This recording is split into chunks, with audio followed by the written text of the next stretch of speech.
صبح کا وقت ہے، اس وقت بھی جو درجہ حرارت ہے وہ 11 ڈگری سینٹی گریڈ ہے۔ محکمہ موسمیات کے مطابق آئندہ آنے والے دنوں میں سردی کی شدت میں مزید اضافے کا امکان ہے۔ دن میں جو درجہ حرارت رہے گا وہ 20 سے 25 ڈگری سینٹی گریڈ تک رہنے کا امکان ہے، جبکہ جو ہوا چلے گی وہ 20 سے 22 کلومیٹر فی گھنٹے کی رفتار سے چلے گی۔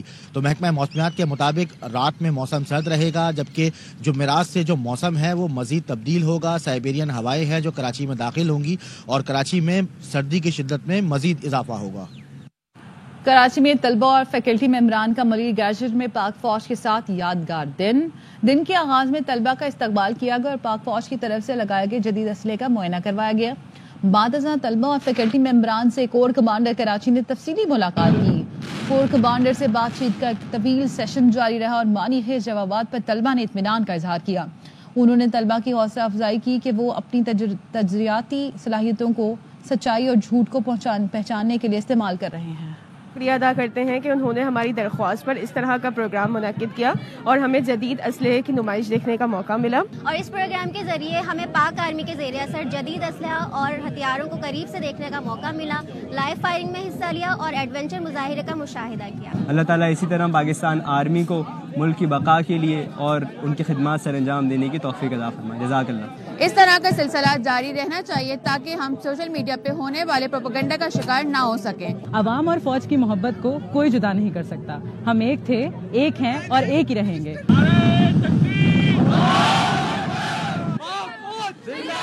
پاکستان زندہ باد۔ اس کے ساتھ ہی نیوز بلیٹن سے فی الوقت اتنا ہی۔ مزید خبروں اور اپڈیٹس کے لیے دیکھتے رہیے ARY نیوز۔